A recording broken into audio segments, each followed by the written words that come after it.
अबहुभाषिता चाहे दानम यथाशक्ति, और जो यथाशक्ति दान करता है, आहा, यथाशक्ति दान बहुत बड़ी चीज है। यथाशक्ति दान,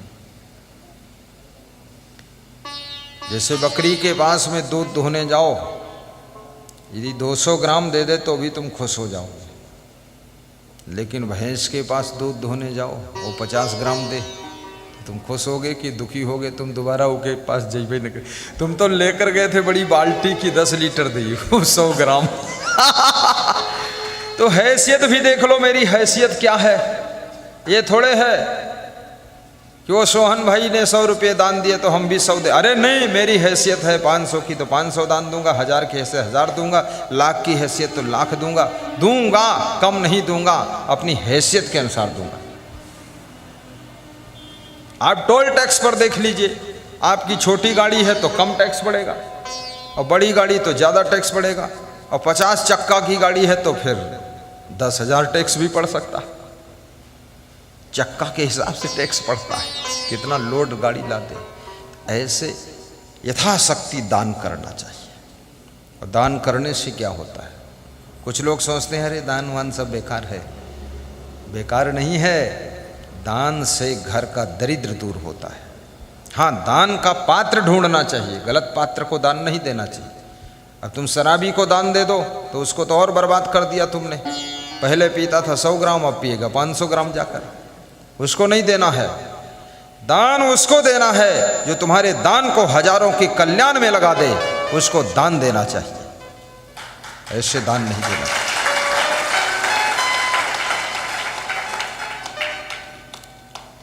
मेरे आश्रम पर एक सज्जन आए, उनका नाम भूल गया मुझे, हाँ याद आ गया, श्रीमती उमा अवस्थी जी ने दान के प्रसंग को सुन करके 501 रुपये भेजा है कि एक छोटा पंखा ऐसा और ले लेना, लगा देना यहाँ, इधर से भी हवा आ जाए। हाँ, एक साइड से हवा और दूसरी साइड से ताप लग रहा है। यही बात है ना, यही बात है। हो ना हो हम बताते यही बात है। तो Amarlal Meena military commandant district Jhalawar, Eklera तहसील कामखेड़ा गांव की, आश्रम देखा मेरा, पहली बार आए थे। ऐसे देखा, अरे बोले आकाश से स्वर्ग उतार कर रख दिया है धरती पर। तो मैं मुस्कराया, तो मैंने कहा क्या बात?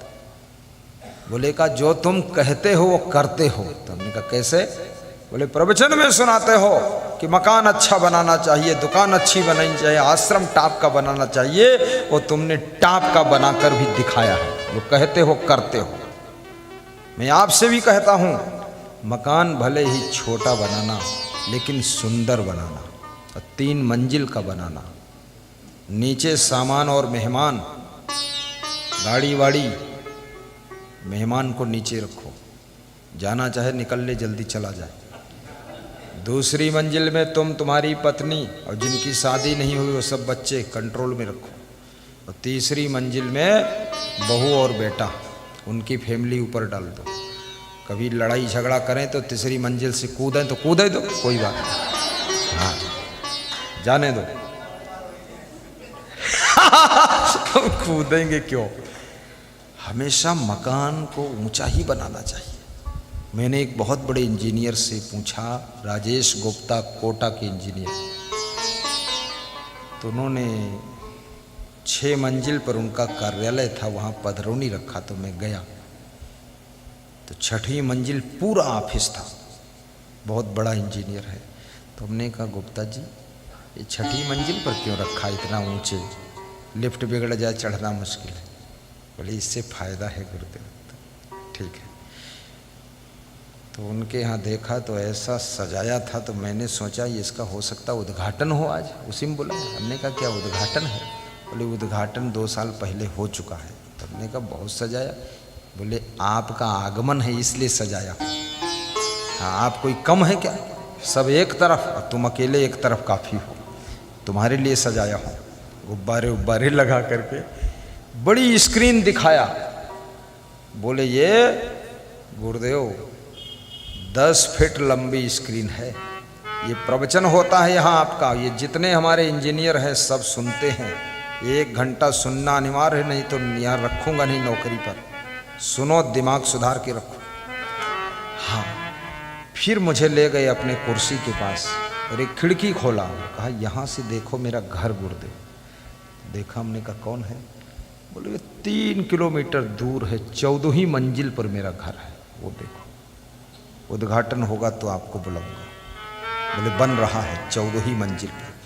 तो आप भी ये घर को फैलाओ मत ज़्यादा, थोड़ी नीचे जगह रखो, फूल फुलवारी भी लगाओ, गाड़ियाँ खड़ी करो, 2 4 5 गाड़ी भगत की भी खड़ी हो जाए, गुरु जी की भी खड़ी हो जाए, और बस दूसरी तीसरी चौथी 5वीं मंजिल।